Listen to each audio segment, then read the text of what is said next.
bal haddana fiiri taswiirta labaad.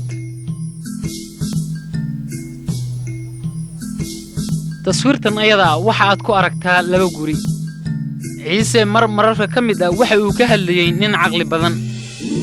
markaasi ninka caqliga badnaa waxa uu gurigiisii ku dhisay arlo adag oo wanaagsan.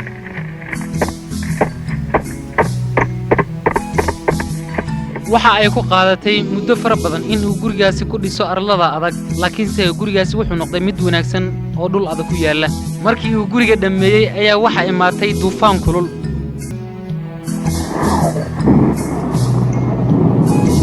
waxaa timid dabeel xoog badan, roob xoog badan, markiina waxaa imaaday daad. maxaad u malaynaysaa inuu ku dhacay gurigaasi? roobkaasi xoogga badnaa iyo dabaylahaasi iyo duufaankaasi waxba uma uusan dhimin guriga isaga ah. ciisena markaasi waxa uu wax ka sheegay nin kale oo markaasi isaga nacas ahaa. ninkaa isaga ah wuxuu ahaa mid degdegsiina qaba oo gurigiisa ku dhisay si degdeg ah.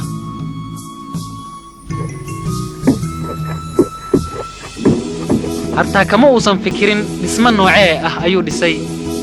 waxa uu ahaa nin caajisoole ah, hataa kama uusan fikirin carrada korkeeda ee uu ku dhisay. muddo yar ama wakhti yar kadib ayaa waxaa timaaday duufaan.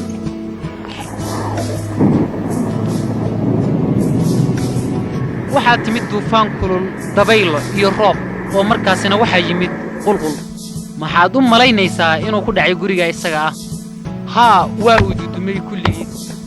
maxaa yeelay ma uusan lahayn dhismo wanaagsan.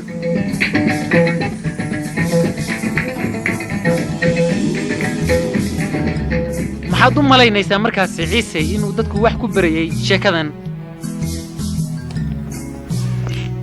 waxa uu tusayay ama markaasiba dadkaasi u caddaynayay in dadka raaca ama rumaysta erayada nabi ciise ay la mid yihiin ninkaasi caqliga badnaa ee ku dhisay gurigiisa arlada wanaagsan. ninkaasi caqliga badnaa waxa uu ku dhisay gurigiisa meel wanaagsan iyo arlo wanaagsan. markaa ninkaasi aan caqliga lahayn ee nacaska ahaana waxa uu gurigiisa ku dhisay carro fudud oo kama uusan fikirin dhismaha. saaxiib, ma ii sheegi kartaa adiga noloshaada dhismo siday ku dhisan tahay? noloshaada markaasi miyay ku dhisan tahay xagga ciise masiix, mise waxay ku dhisan tahay adduunyadan un? markii ay dabeello ama duufaanno kulul adduunyada yimaadaan, noloshaada miyay u taagnaanaysaa ciise masiix? noloshaada miyay u dudumaysaa sida ninkaasi nacaska ah gurigiisa uu u dudumay? ilaa markaasi ay nolosheenna ku dhisnaato ciise masiix, ma noqonayso nolosheenna mid u istaagta dhibaatooyinka adduunka.